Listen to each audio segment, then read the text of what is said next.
नमस्कार सूद सर, आपका बहुत-बहुत स्वागत है। नमस्कार जी, बहुत-बहुत शुक्रिया आपका। सूद सर, सपा के नेता के द्वारा एक बयान दिया गया है जिसका नाम महमूद अली है। सपा की तरफ से इस तरीके की चीज़ें देखने को मिलती रहती है, चाहे वो जाली नोट का ज़खीरा पकड़ा जाना हो, उसमें सपा के नेता मिलना हो या फिर जो गुंडागर्दी के केस आते हैं, उनमें। लेकिन अब उन्होंने बयान दिया है कि अब मुस्लिमों की आबादी बढ़ने लगी है उत्तर प्रदेश में और अब तुम्हारे जाने का टाइम आ गया है। योगी जी के लिए बयान दिया गया। दूसरी तरफ सुप्रीम कोर्ट ने तिरुपति के जो लड्डू थे, उनमें जो बीफ पाया गया था, उस पर कहा है कि सरकार को, चंद्रबाबू नायडू की, आप लोगों को प्रेस कॉन्फ्रेंस करने की क्या जरूरत थी? इसको देवताओं को पॉलिटिक्स में ना घसीटे। तो एक तरीके से जो सुप्रीम कोर्ट के बयान सामने आ रहे हैं, दो तरफा लग रहे हैं जनता को। क्यों ऐसा हो रहा है और इसका समाधान क्या है? क्यों हिंदुओं के पक्ष में जब चीजें होती हैं तो उस पे कुछ नहीं बोला जाता है, हिंदुओं के, और जब हिंदुओं के विरोध में चीजें होती है उसके ऊपर बिल्कुल स्टैंस ले लेते हैं ये। देखिए ऐसा है, सुप्रीम कोर्ट को अगर इतनी दिक्कत है कि चंद्रबाबू नायडू ने एक प्रेस कॉन्फ्रेंस कर ली, पॉलिटिकलाइज ना करो। जब ओवैसी के भाई ने सबको धमकी दी थी कि पुलिस को हटा लो 2 घंटे के लिए, हम सबको मार देंगे, सबको बराबर कर देंगे, तो उसपे तो सुप्रीम कोर्ट कुछ नहीं बोला। उसपे तो कोई कोर्ट कुछ नहीं बोला। ओवैसी बार-बार धमकियां देते हैं हिंदुओं को। वक्फ बोर्ड के ऊपर भी कुछ बात कर लेते हैं, तब तो सुप्रीम कोर्ट कुछ नहीं बोलता। देखिए जो सपा का जो लीडर है, इसने स्टेटमेंट दी थी। इससे पहले क्या था कि एक हाई कोर्ट का जज था, रिसेंट केस है, उसने कहा था कि हिंदू माइनॉरिटी में आ रहे हैं इंडिया के अंदर, और ये जो चीज है सुप्रीम कोर्ट को झुक गई। उसको बुला के सुप्रीम कोर्ट ने रेप्रिमेंड कर दिया, जो उसकी स्टेटमेंट थी उसको डिलीट कर दिया। और जब सपा का आदमी कहता है तो आप उस पर एक्शन नहीं लेते। चंद्रबाबू नायडू कहता है कि लड्डू में जहर मिला है, तो आपको ऑब्जेक्शन है उसके ऊपर, क्या प्रेस कॉन्फ्रेंस ना करो? आपने राहुल गांधी से तो नहीं कहा कि आप यूएस पे जाके कैसे स्टेटमेंट देते हो? क्या आप यहाँ पे कह रहे हो कि जो सिख है वो गुरुद्वारे नहीं जा सकते? आप कैसे स्टेटमेंट दे देते हो कि यहाँ पे चाइना के अंदर डेमोक्रेसी है, इंडिया को गाली देते हो? तो यहाँ क्या तब देश की पीस डिस्टर्ब नहीं होती? नुपुर शर्मा ने जब एक इशू उठाया था कि नुपुर शर्मा ने क्या कहा था कि एक मुसलमान जो था वो बैठा था, उसने कुछ बात की, तो उसने भी कह दिया जो कुरान में लिखा हुआ है, और उसके ऊपर बवाल हो गया, केस फाइल हो गया।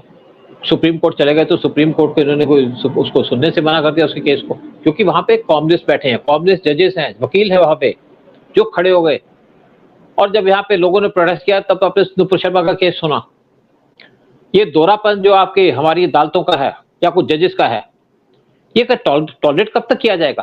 जब हिंदू खड़े हो जाएंगे, क्योंकि आपको मुसलमानों से डर लगता है, क्योंकि कहते हैं हम गर्दन काट देंगे, इसलिए आप हिंदुओं को टारगेट करते हो। कि हिंदू आपको ये नहीं कहता कि हम गर्दन काट देंगे, इसलिए आप ऐसी बात करते हो। आप एक जज हो, उसके ऊपर अपने लिमिट के अंदर रहिए। आपका क्या मतलब पॉलिटिकल इश्यूज में इंटरवीन करने का? किसी पार्टी को आप कह देंगे अपनी प्रेस कॉन्फ्रेंस मत करो? आप कहते हो देवता को मत घसीटो। जब यहाँ पे फिल्में आती हैं जहां पे देवताओं को गलत दिखाया जाता है, आमिर खान की फिल्म आती है, तब तो आप कुछ नहीं बोलते। केस सुनने को नहीं, केस नहीं सुनते आप उसका। आप यहाँ पे टेररिस्टों का केस सुन लेते हो कोर्ट खोल के रात के 12-12 बजे, 2-2 बजे, लेकिन नॉर्मल आदमी केस नहीं सुनते। जब अर्नब गोस्वामी का केस आया था सामने कोर्ट के, तो वहां पे तो सारे वकील खड़े हो गए थे। जो उस टाइम पे सुप्रीम कोर्ट के जो बार एसोसिएशन के प्रेसिडेंट थे, वो खड़े हो गए थे कि इसका केस आप कैसे सुन रहे हो? तब तो सुप्रीम कोर्ट कुछ नहीं बोला। फिर सबरमती टेम्पल, सुप्रीम को क्या क्या जरूरत थी? 5 जजेस का बेंच बना दिया। आपके पास 3 करोड़ केस पेंडिंग पड़े, आपने 5 जजेस का बेंच बना दिया कि आप देखेंगे सबरमती का केस सुनेंगे, और वहां पे जो कस्टम है उसके खिलाफ जाएंगे।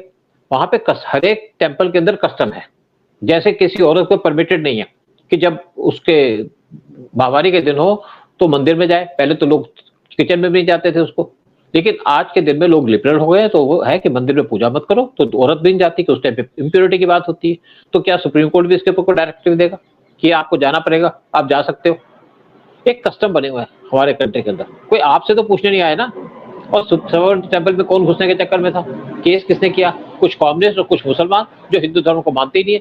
ये जो कम्युनिस्ट हैं, ये हिंदू को नहीं मानते, कहते हैं हम जो है ना, हम नॉन बिलीवर हैं। लेकिन आप किसी मुसलमान के खिलाफ नहीं कहेंगे, उसको नहीं कहेंगे नॉन बिलीवर, वहां पे तो आप बोलेंगे कुछ नहीं, लेकिन हिंदुओं के बीच में बोल जाएंगे। तो सुप्रीम कोर्ट में जजमेंट दे दी 5-4:1। 4 जजेस ने कहा कि सबको अलाउड होगा जाना, लेकिन एक जो इंदु मल्होत्रा थी उसने अपोज किया। वो लेडी थी, क्योंकि वो रियलिटी जानती थी, क्योंकि आप रियलिटी नहीं जानते। उसने इस सबरमती केस में जो 4 जजेस ने जजमेंट दी, उसके खिलाफ जजमेंट दी। उसने कहा जो वहां का कस्टम है उसको मेंटेन करो। मैं टेंपल में गया, वहां कहते हैं आप ऊपर पोनी पहने के, कोई बनियान नहीं पहने के जाइए टेंपल के अंदर। कुछ लोग नहीं गए, कस्टम है वहां का। तो ये तो नहीं है सुप्रीम कोर्ट बीच में आएगा जी आप जा सकते हो, क्यों नहीं चप्पल पहन के भी जा सकते हो। हिंदू हिंदुओं के खिलाफ आपका अलग एटीट्यूड है, लेकिन मुस्लिम के ऊपर आप कुछ नहीं बोलेंगे। अब ये जो अली वली फली जो स्टेटमेंट दे रहा है, बोलो इसको ऊपर, डालो इसको जेल के अंदर। आप इसलिए फेवर कर रहे हो वाईएसआर को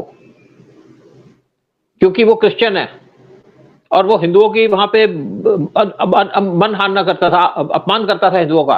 हिंदुओं के मंदिर के अंदर जानबूझ के जो सारी की सारी जहर मिलाई है वो उसमें मिलाई है, उसके परमिशन से सारा कुछ हुआ है।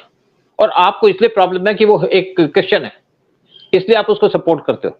आप यहाँ के हिंदू मुसलमान या हिंदू क्रिश्चियन करने आए, सबकी लड़ाइयां कराएगा सुप्रीम कोर्ट के जजेस को ऐसे बैठे हैं जो, ये किसी तरीके से एक्सेप्ट नहीं किया जा सकता। और एक केस आया था और जो यहाँ पे एक जज है जिसने कहा था कि भाई यहाँ पे तो हिंदुओं को माइनॉरिटी में लाया जा रहा है, हाई कोर्ट का जज है, उसको तो आपने रेप्रिमांड कर दिया। फिर एक साउथ का एक मंदिर था जहां पे किसी ने एक कंप्लेंट फाइल की हाई कोर्ट के अंदर, तमिलनाडु की बात है, कि मंदिर में यहाँ पे लोग आ जाते हैं, पिकनिक करते हैं, नॉनवेज खाते हैं, इसके कंपाउंड में बैठ करके, फिर वहां पे मंदिर के जो मेन जहाँ पे उसका टेम्पल है उसके अंदर घुस करके वहां पे क्रिश्चियनिटी की प्रमोशन करने शुरू कर देते हैं। उस पर तो आप कुछ नहीं बोले।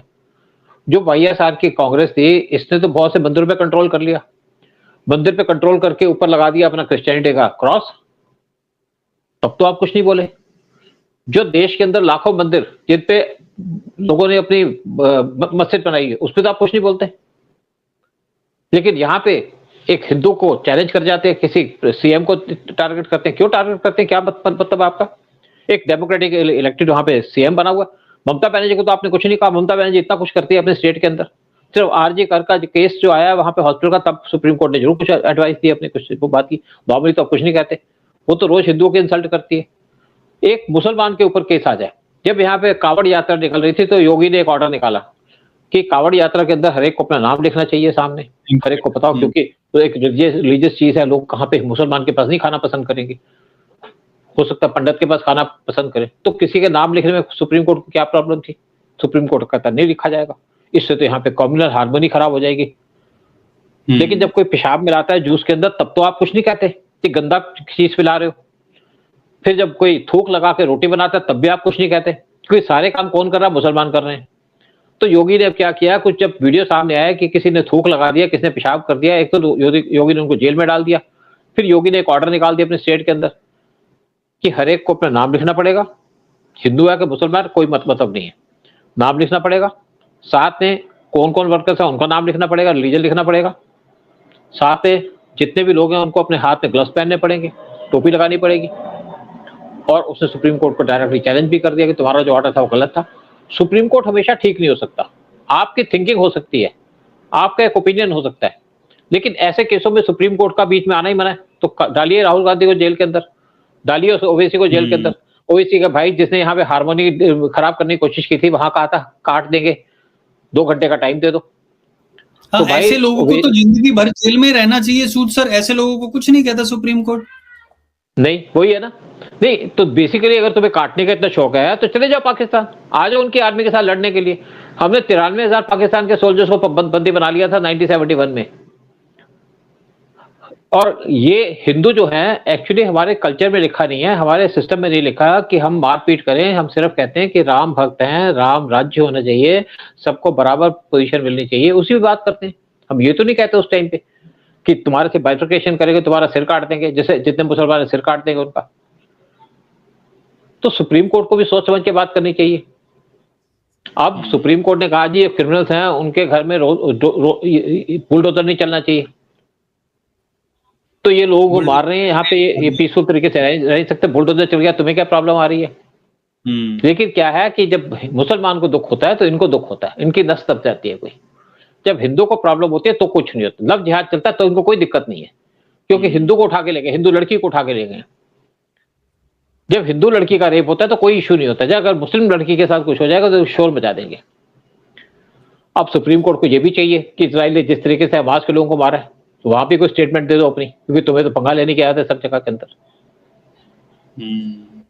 नहीं, मतलब वही है ना कि दोहरापन जो सामने आ रहा है, अब जनता इन चीजों को समझ भी रही है और इसके बारे में बयान भी देती है, वहां पे भी, सोशल मीडिया पे भी। और अगर उनके खिलाफ ये सुप्रीम कोर्ट जजमेंट भी देती है कि ऐसा नहीं बोल सकते, वैसा नहीं बोल सकते, अब इनको जेल में डालो, तो लोग जेल में जाने को भी तैयार हैं। आगे तो ऐसा हो जाएगा कि सरकारों को छोड़ो, ये तो सुप्रीम कोर्ट के खिलाफ लोग आगे आएंगे और अपने बोलेंगे कि ये दोहरापन किस लिए, माइनॉरिटी है ठीक है, लेकिन इसका मतलब ये थोड़ी तुम इस तरीके से बिहेव करो। बांग्लादेश में वहां पे भी तो हिंदू माइनॉरिटी में, वहां पे हिंदुओं को मारा जा रहा है। मतलब चाहे माइनॉरिटी हो, चाहे हम मेजोरिटी में हो, जो प्रॉब्लम होनी है वो हिंदुओं को ही होनी है। और फिर उसके बाद सुप्रीम कोर्ट खड़ा हो जाता है। आई थिंक ये चीजें जब तक चेंज नहीं होगी तब तक हमारे देश में आगे कुछ नहीं हो सकता है। और इसी तरीके से हम मेजोरिटी में होते हुए भी हिंदू यहाँ पर ये चीज लगातार झेलनी पड़ेगी।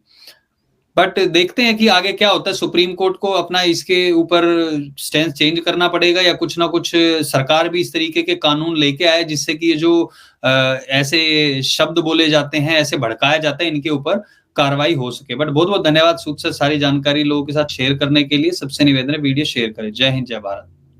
जय हिंद, जय भारत।